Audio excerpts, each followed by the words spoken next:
জালিয়ানওয়ালাবাগের হত্যাকাণ্ড বলা হয়। কবে হয়েছিল না 1919 13ই এপ্রিল।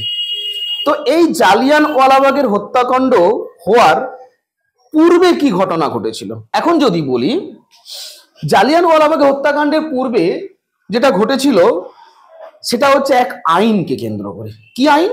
যার নাম রাওলাট আইন। সেই আইনটি কে প্রণয়ন করেছিলেন? একজন বিচারক, যার নাম সিডনি রাওলাট। ঠিক আছে, তো সিডনি রাওলাট তিনি যে আইন প্রণয়ন করেছিলেন 18ই মার্চ 1919। এটা কোথাও কোথাও কিন্তু 19শে মার্চও আছে। ঠিক আছে, অতএব এটা নিয়ে কোনো চাপ নেই। 1919 সালে 18ই মার্চ সিডনি রাওলাট একটি আইন পাস করে যার নাম রাওলাট অ্যাক্ট। ঠিক আছে, তো এই রাওলাট অ্যাক্টের আরেকটা অপর নাম আছে the anarchical and revolutionary crime act. এখন কথা হচ্ছে যে এই রাওলাট আইন কেন হয়েছিল। রাওলাট আইন হওয়ার পিছনে যে কারণ ছিল, প্রথম বিশ্বযুদ্ধের সময়, ঠিক আছে, প্রথম বিশ্বযুদ্ধ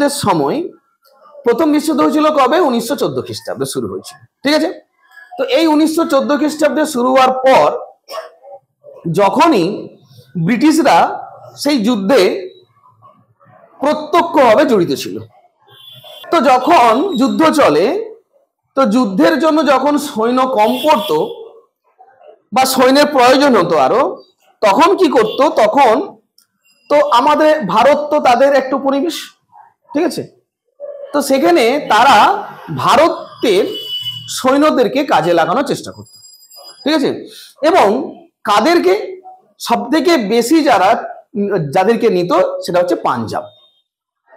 ঠিক আছে, কারণ পাঞ্জাবের তাদের প্রত্যেকের শরীর একদম বিশাল ক্ষমতা, হ্যাঁ, লম্বা চওড়া, সব দিক থেকে ফিট। তো তাদেরকে জোর করে আর্মিতে ভর্তি করত এবং আর্মিতে ভর্তি করার পর তারপর তাদেরকে ট্রেনিং দিয়ে যুদ্ধে নিয়ে যাওয়া হতো।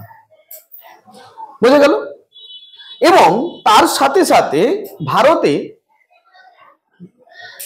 প্রচুর পরিমাণে ট্যাক্স তুলতো। পয়সাও লাগবে, কারণ যুদ্ধের জন্য কি টাকা লাগবে, তো তারা প্রচুর পরিমাণে ট্যাক্স তুলতো। এবং তারা একটা প্রতিশ্রুতি দেয়, গান্ধীজির কাছে প্রতিশ্রুতি দিয়েছিল যে আমরা প্রথম বিশ্বযুদ্ধে জয়লাভ করলে তোমাদেরকে আমরা ডোমিনিয়ন কান্ট্রি করে দেবো, তোমাদেরকে স্বাধীনতা দিয়ে দেবো। ঠিক আছে, তো আমাদেরকে এখন ওই পাঞ্জাবি সেনাদেরকে খুব প্রয়োজন লাগবে। তো যথারীতি সেইভাবেই তারা পাঞ্জাবি সেনাদেরকে নিয়ে গেছে। প্রচুর সৈন্য মারা গেছে। ঠিক আছে, তারপর যখন যুদ্ধে জয়লাভ করে ফিরে আসে, তখন কি হয় না, বেইমানি করে তারা বেইমানি করে। ঠিক আছে, তো এই কারণে পাঞ্জাবের মানুষ, বিশেষ করে পাঞ্জাবের মানুষ প্রচন্ডভাবে খেপে যায় এবং চারিদিকে বিভিন্ন জায়গায় দলে দলে আন্দোলন করতে শুরু করে। এবং তার সাথে সাথে গান্ধীজিও ডাক দেয় নন কোঅপারেশন মুভমেন্ট, অর্থাৎ অহিংস অসহযোগ আন্দোলন। এবং তার সাথে রাওলাট সত্যাগ্রহের ডাক দিয়েছিল 6 এপ্রিল।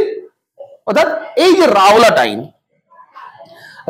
আইনে কি ছিল না, এই যে যখন চারিদিকে গন্ডগোল হচ্ছে, চারিদিকে ধর্মঘট হরতাল চারিদিকে হচ্ছে, এইটাকে রোধ করার জন্য সিডনি রাওলাট তিনি যেটা করেছিলেন, একটা আইন পাস করেছিলেন। সেই আইনে কি লেখা ছিল না,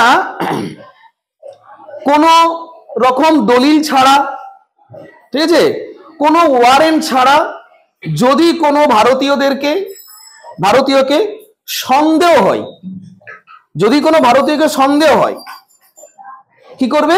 তাকে সরাসরি গ্রেপ্তার করবে এবং গ্রেপ্তার করার পর তার কথা কোনোভাবেই ব্রিটিশ বিচারকরা শুনবেই না। তার হয়ে কোনো ভারতীয় উকিল অর্থাৎ লয়ার কেউ মামলাও দায়ের করতে পারবে না, তার সমর্থনে করতে পারবে না। এরকমই নিয়ম ছিল। তাদের যেদিন সন্দেহ কাটবে তবেই ছাড়বে।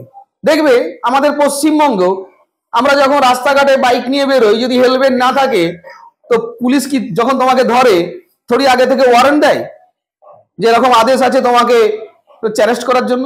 দেয় না তো। ঝপ করে ঠিক ধরে নিল, ধরে নিয়ে একটা কেস দিয়ে দিল। ঠিক আছে, সেটা কখনো কখনো লিগালও হয়, আবার ইলিগালও কেস হয়, তাই তো? তো ঠিক সেরকমই এই বিদ্রোহটাকে দমন করে, কারণ তখন পাঞ্জাবের মানুষ খেপে গেছে।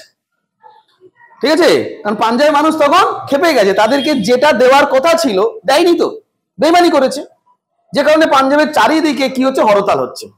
তো এই হরতাল তো ধর্মঘটটাকে রোখার জন্য, রদ করার জন্য কি করে, এই আইনটা পাস করে 1919-এ, রাওলাট অ্যাক্ট। বুঝে গেল? ক্লিয়ার? তো এরকম একটা মানে বাজেভাবে একটা যে আইন পাস, সেটাকে আমাদের গান্ধীজিও সাপোর্ট করেনি। ঠিক আছে, তো গান্ধীজি সেই জন্যই 6ই এপ্রিল রাওলাট সত্যাগ্রহে ডাক দেয়। ঠিক আছে, যে এটা আমরা মানতে পারবো না এই ধরনের আইন। ওকে, তারপর কি হয়, 6-এর পরে 8ই এপ্রিল, ঠিক দুদিন পরে গান্ধীজিকে গ্রেপ্তার করা হয়। ঠিক আছে, কারণ তারা এই রাওলাট আইনে বারবার করে একটা কথাই বলা হয়েছিল যে কেউ কোথাও একসঙ্গে বেশি জমায়েত হতে পারবে না, কেউ মিটিং করতে পারবে না, কেউ মিছিল করতে পারবে না।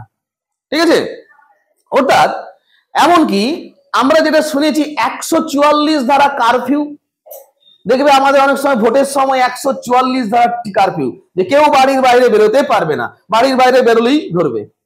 আমাদের করোনার সময় হয়েছিল, দেখবে কি বলে, বুঝতে পেরেছো?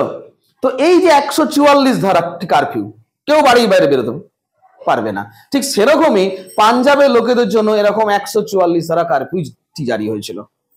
ওকে, এবারে এখন কথা হচ্ছে কারফিউ জারি হয়েছে, কারফিউটা আদৌ মানে লাগু হয়েছে কিনা সেটা সব মানুষ জানতো না, কারণ সরকারের তরফ থেকে সেইভাবে ছড়ানো হয়নি, যে ঘোষণা করা হয়নি। কি বলা কথা, বুঝতে পেরেছো? তো এখন তারপরে কি হয় না, এই সত্যাগ্রহের কেন্দ্র ছিল পাঞ্জাব, এই রাওলাট সত্যাগ্রহের, কারণ মেনলি মানে পাঞ্জাবকে রদ করার জন্য, পাঞ্জাববাসীকে রদ করার জন্য, রোখার জন্যই মেনলি এই আইনটা পাস করা হয়েছিল। কি বলা কথা, বুঝতে পেরেছো? হ্যাঁ, তো তাহলে এই পাঞ্জাবেই না রাওলাট সত্যাগ্রহের কেন্দ্র ছিল। তারপর 9th এপ্রিল, এই যে 9th এপ্রিল ঘটনাটা খুব ভালো করে শোনো। আমি এক্ষুনি কি বললাম যে 144 দ্বারা জারি করেছিল, সব মানুষ জানতো না। ঠিক আছে, আর এই যে তাদের ধর্মঘটে বা তাদের আন্দোলনের প্রধান নেতা ছিল ডক্টর সত্যপাল এবং সৈফুদ্দিন কিচলু। ঠিক আছে, এরা নেতৃত্ব দিত। তো এরা যথারীতি কি হয় না, তারা বেরিয়ে যায় সবাই, সেখানে হিন্দু, মুসলমান, শিখ একসাথে যৌথভাবে তারা আন্দোলন করে। ঠিক আছে, তো তারপরে কি হয় না, ওদের যে নেতা পুলিশ এই রাওলাট আইনে গ্রেপ্তার করে ডক্টর সত্যপাল এবং সৈফুদ্দিন কিচলুকে। ক্লিয়ার? গ্রেপ্তার করলো কবে, 9ই এপ্রিল। ঠিক আছে, এরপর আসে সেই দিন 13ই এপ্রিল। ঠিক আছে, 13ই এপ্রিল ঘটনা কি না, 13ই এপ্রিল আমাদের দেখবে, যেমন এখন এপ্রিল মাসে আমাদের বাংলার কি মাস হয় বলতো, বৈশাখ মাস, তাই না? পয়লা বৈশাখ হয়, তাই তো? তো ঠিক পাঞ্জাবে এই 13ই এপ্রিল বৈশাখী উৎসব। বৈশাখী উৎসব কি না, রবি ফসল যে উঠেছে সেটা নিয়ে একটা উদযাপন হয়। ঠিক আছে, কি হয় না, উদযাপন হয়। তো সেই উদযাপনের দিন ছিল 13ই এপ্রিল। তারা গোল্ডেন টেম্পল, তোমরা প্রত্যেকেই জানো, পাঞ্জাবের অমৃতসরে স্বর্ণ মন্দির আছে, সেই স্বর্ণ মন্দিরে তারা পুজো পাঠ করে তাদের যেটা নিয়ম কানুন, ঠিক আছে, সেটা তারা করে।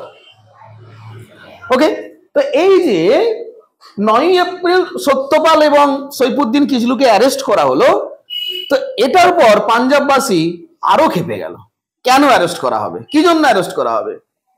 ক্লিয়ার? তো তারপর কি হলো ঘটনা, তো এই যে কেন আগেই বলেছি যে ব্রিটিশ সরকার পুরোভাবে ঘোষণা করেছে কেউ কোথাও এক কাছে বসে মিটিং মিছিল করতে পারবে না। ঠিক আছে, তো এই 13ই এপ্রিল ঘটনা কি হয়েছিল, জালিয়ানওয়ালাবাগ, জালিয়ানওয়ালাবাগের কিছু মানুষ তারা একটা মিটিং বসছিল, কিন্তু তারা জানতো না, খুব শান্তিপূর্ণ ভাবেই মিটিং করছিল। আমি কি বললাম, 144 ধারা যে জারি হয়েছে এটা পাঞ্জাবের মানুষ, সব জায়গায় মানুষ জানতো না। ঠিক আছে, তো সেই জন্য তারা কিছু জন তারা ওখানে আলোচনা সবাই না বসেছে যে কেন অ্যারেস্ট করাবে, কিভাবে তাকে ওখান থেকে ছাড়ানো হবে।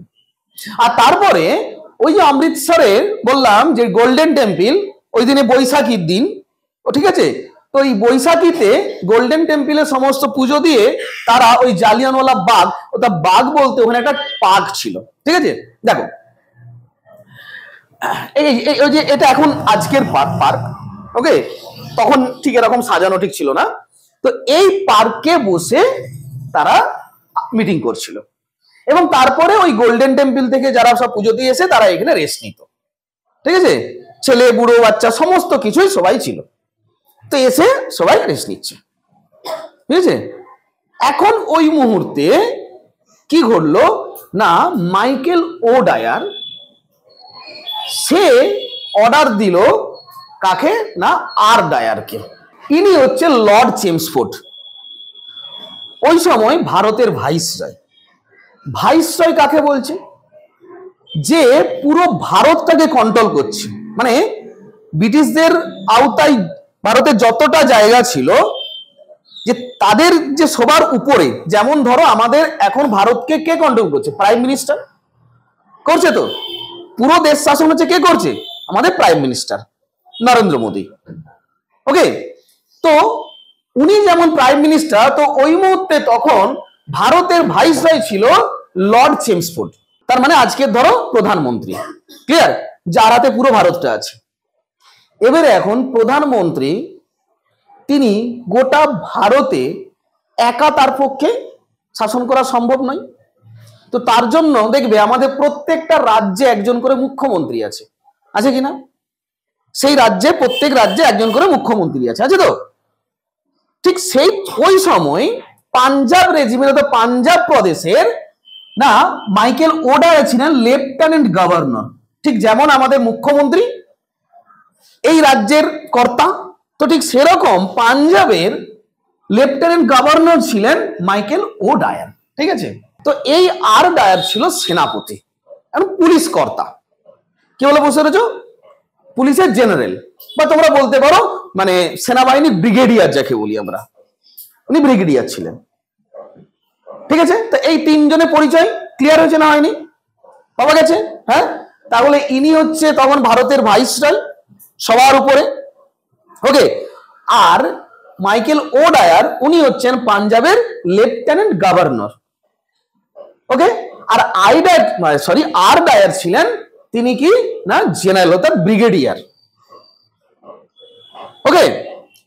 তো চেমসফোর্ডের কথায় মাইকেল ও ডায়ার যখন দেখছে পাঞ্জাবে মানুষকে আর মানে কন্ট্রোল করা যাচ্ছে না এবং তাদের আইন মানছে না, তখন কি করলো না এই ও ডায়ার আর ডায়ারকে অর্ডার দিল, ঠিক আছে।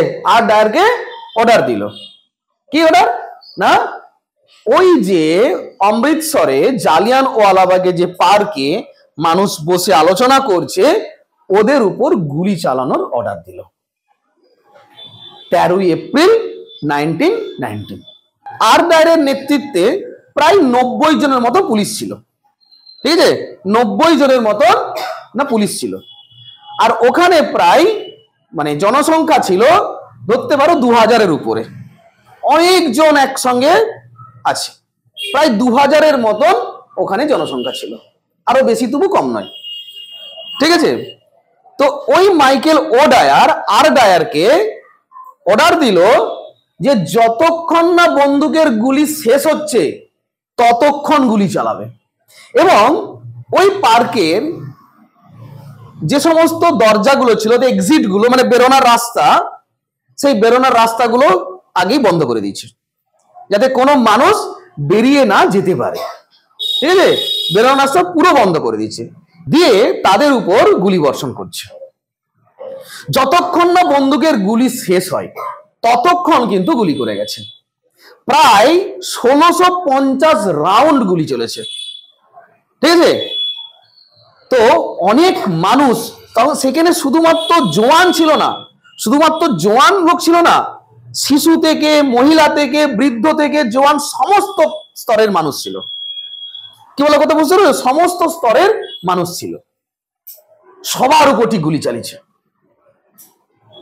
এবং ওই গুলি থেকে বাঁচার জন্য কিছু মানুষ ওই পার্কের মধ্যে একটা বড় কুয়ো ছিল, সেই কুয়োতে লাফ দেয়।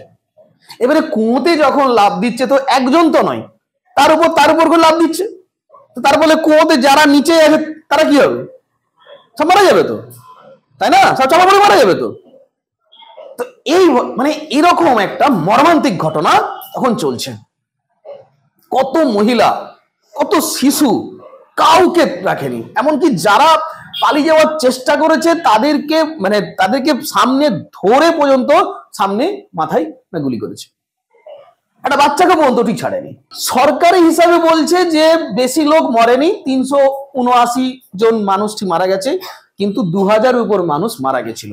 মারা তো গেল, যেইগুলো গেল, তারপরও আবার কিরকম নৃশংস মানুষ, দেখো কিরকম নৃশংস মানুষ। যারা আহত হয়েছে তাদের জন্য কোনো মেডিকেলের ব্যবস্থা করেনি, উপরন্ত ঘুরে তাদের উপর আরো চার্জ করছে, 144 ধারা জারি করছে, একদম কোথা থেকে এখান থেকে যেন না নড়ো। ঠিক আছে, এত মানুষকে ওই দিনকে হত্যা করেছে, যেই ঘটনাকে আমরা বলি জালিয়ান ওয়ালাবাগের হত্যাকাণ্ড। ঠিক আছে, মর্মান্তিক হত্যাকাণ্ড। কি বলো, কথা বুঝতে পেরেছো? আচ্ছা, এরপরে এই ঘটনাতে বললাম মারা গিয়েছিল প্রায় 2000+, সরকারি রিপোর্টে দেখাচ্ছে কি 379 জন। ঠিক আছে, এবারে এখন কথা, ওই ঘটনাকে কেন্দ্র করে ভারতবর্ষের কয়েকজন মানুষ তারা কি করেছিল, তারা যে সমস্ত ব্রিটিশদের থেকে বড় বড় পোস্ট বা উপাধি পেয়েছিল সেগুলোকে ত্যাগ করেছিল। ঠিক আছে, তার মধ্যে সবার প্রথমে একজনের নাম বলবো। ঠিক আছে, তার নাম হচ্ছে স্যার চিত্তুর শঙ্করা নায়ার, অর্থাৎ স্যার নায়ার। এই যে স্যার উপাধিটা পেয়েছিল, তিনি কি পেয়েছিল দেখো। এই ব্যক্তিটি ছিলেন ভারতবর্ষের ওই সময়ের সব থেকে একজন বিখ্যাত লয়ার, যিনি কোনো মামলাতে হারেনি। ঠিক আছে, বিখ্যাত লয়ার ছিল, যেখানে মাদ্রাজ হাইকোর্টের পার্মানেন্ট লয়ার ছিল। ঠিক আছে, মাদ্রাজ হাইকোর্টের পার্মানেন্ট লয়ার ছিল স্যার নায়ার। তো এই নায়ার তার কাজকর্ম, তার মানে কাজের দক্ষতা দেখে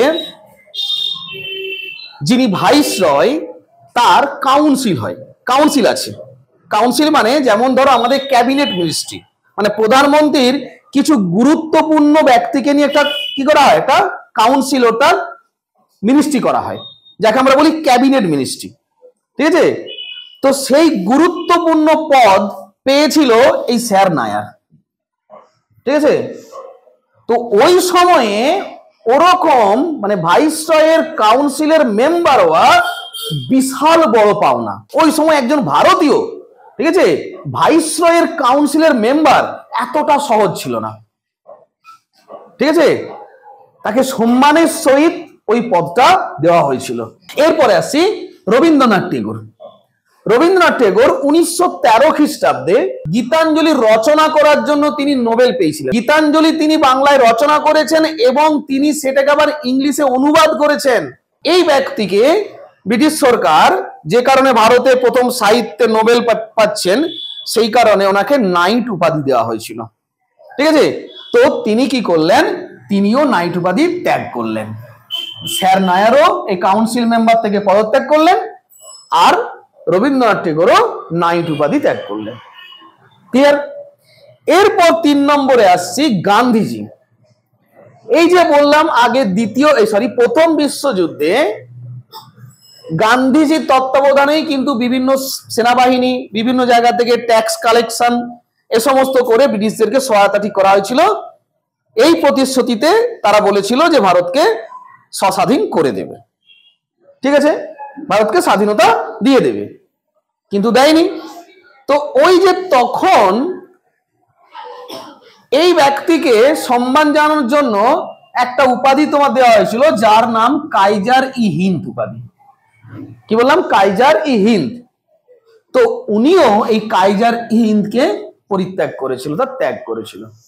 যে এই তিনজনেরই একটাই বক্তব্য ছিল, যে দেশে সাধারণ মানুষদের উপরে এই নির্মমভাবে হত্যা করা হয়, সেই দেশে থেকে, আর যাদের দ্বারা এরকম নির্মম হত্যাকাণ্ড হয়েছে সেই দেশে থেকে, তাদের হাত থেকে অ্যাটলিস্ট এই ধরনের পুরস্কার আমাদের প্রয়োজন নেই, আমরা নেব না। কি বলো কথা বুঝতে পেরেছো? তো এই তিনজনেই কি করেছিলেন না, তাদের পুরস্কারগুলোকে না ত্যাগ করেছিলেন। এরপর কথা হচ্ছে, এখানেই শেষ নয়, এখানেই শেষ নয়, খুব ভালো করে বুঝো। এই যে ব্যক্তিটি, এই ব্যক্তির স্যার নায়ার সবার কাছে প্রণম্য ব্যক্তি, সত্যিকারের।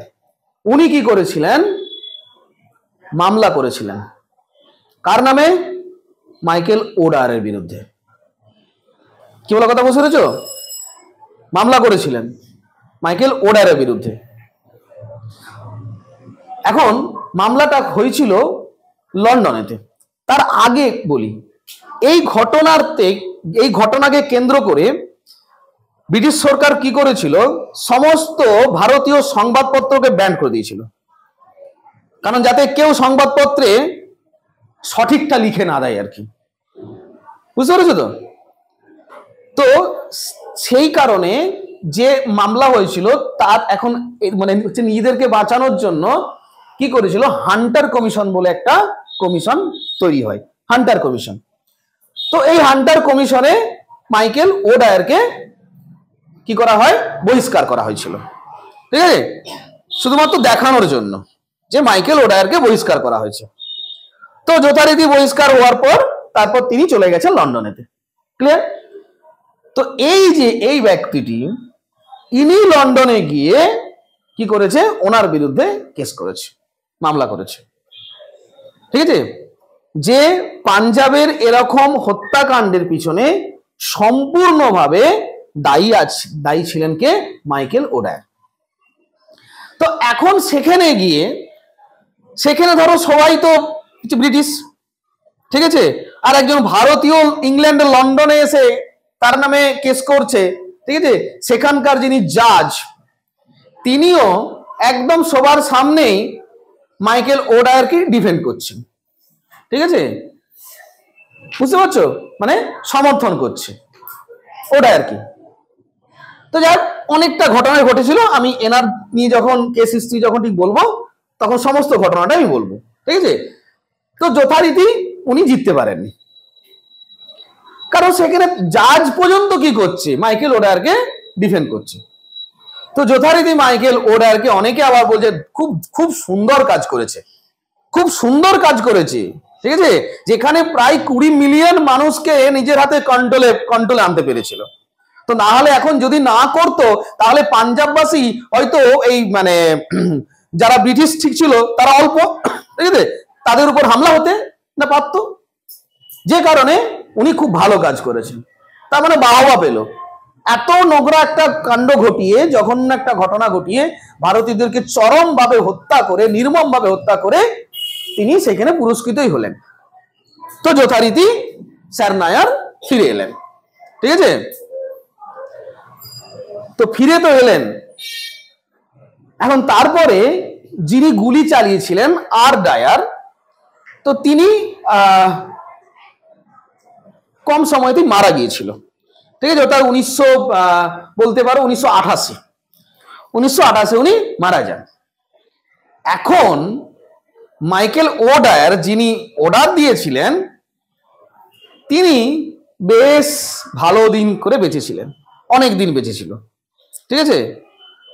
এবার আসছে 1940 সাল, তখন মাইকেল ওডায়ার যথারীতি বৃদ্ধ হয়ে গেছে, ঠিক আছে। আর ওই জালিয়ানওয়ালাবাগের হত্যাকাণ্ডে ঘটনার দিন তোমাদের মতনই একটি ছেলে, সে এই ঘটনাতে ছিল, ঠিক আছে। তো তোমরা এখন এই ঘটনাটা পুরোটা মানে যদি ভালো করে বুঝতে চাও, দেখতে চাও, তাহলে একটা বই বেরিয়েছে, একটা সবে রিলিজ হয়েছে, কেশরী 2, ঠিক আছে, তো মুভিটা দেখে নেবে।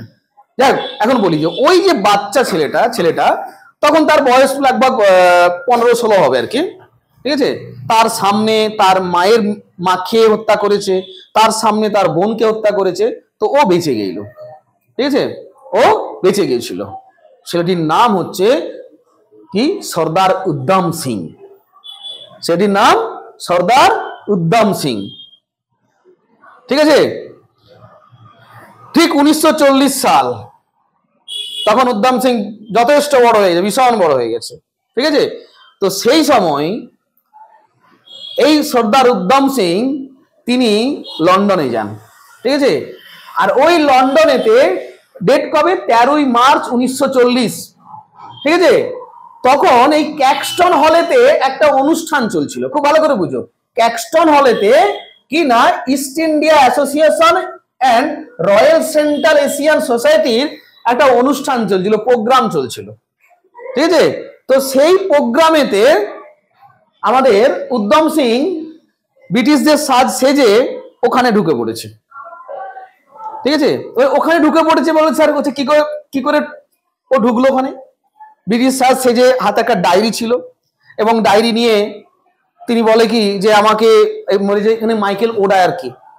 ঠিক আছে, তো তার আগে এখানে যারা সিকিউরিটি ছিল তাদেরকে পরিপাটি যে কোনো ভাবে ঢুকে পড়েছি। গিয়ে এখন জিজ্ঞাসা করছে যে মাইকেল ওডায়ার কে। তো তখন সবাই মানে ভুলে গেছে। ঠিক আছে, আচ্ছা তোমরা বলো তো, আমাদের গুলজারিলাল নন্দকে বলতে পারবে? বলতে পারবে? বলতে পারবে না। হ্যাঁ, বলতে পারবে না। তার মানে উনি আমাদের ভারতের প্রাইম মিনিস্টার ছিলেন। নরসিংহ রাও কে ছিল? তাও অনেকে বলতে পারবে না।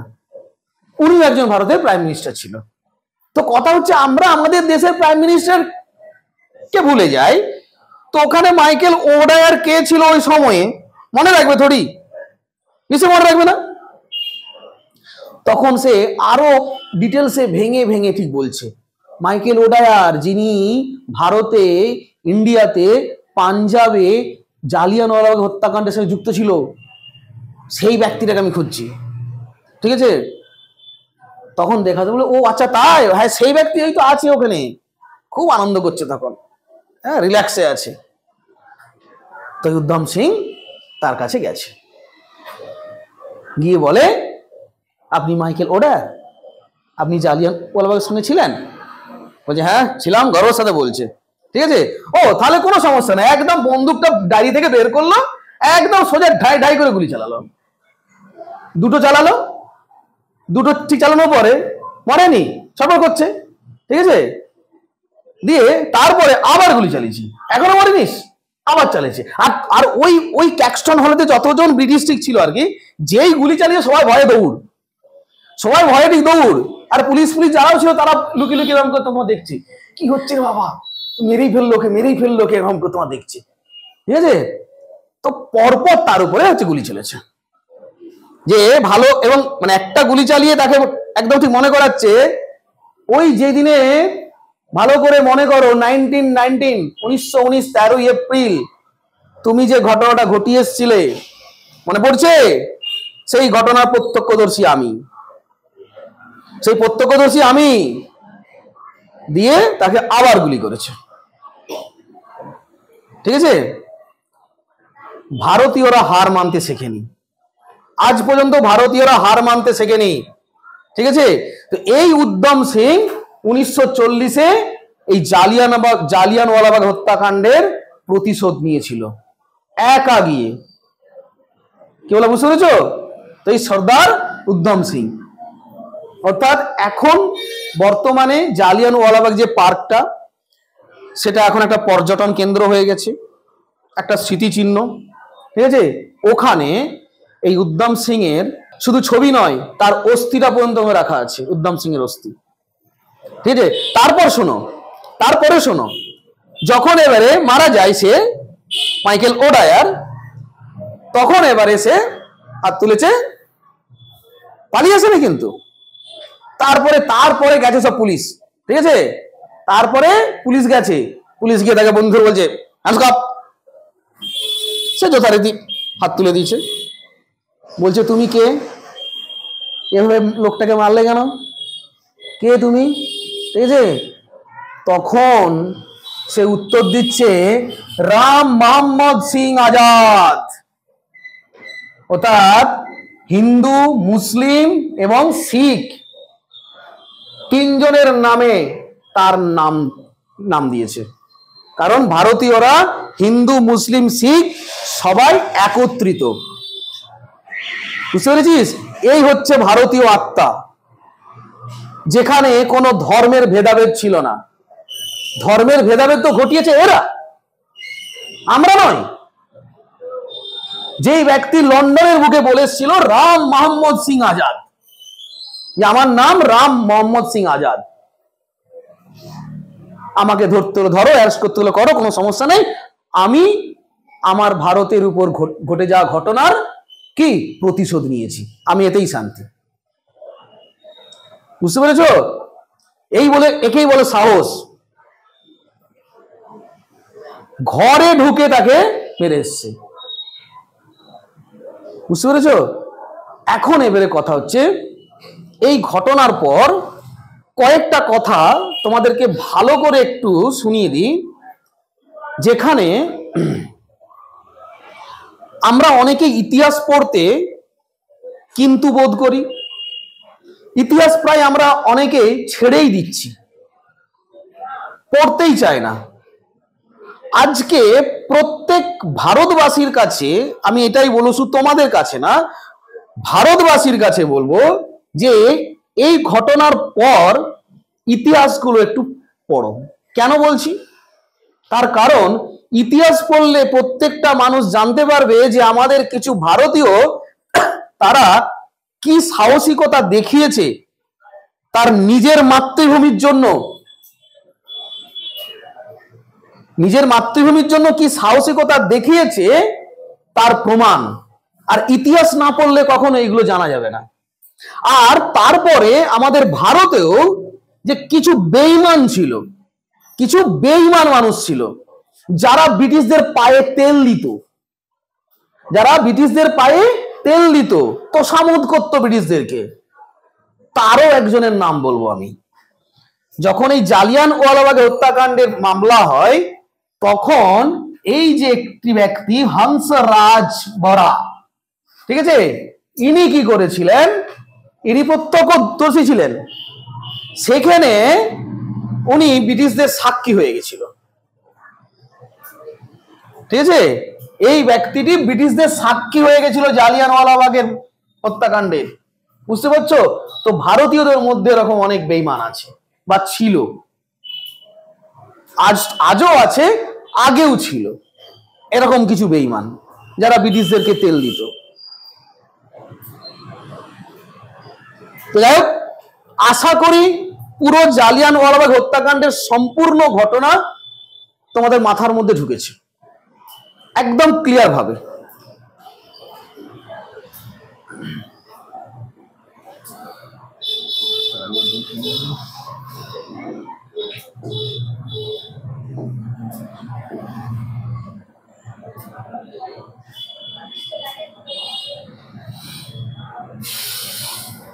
ঠিক আছে, রেকর্ডটা হয়েছে?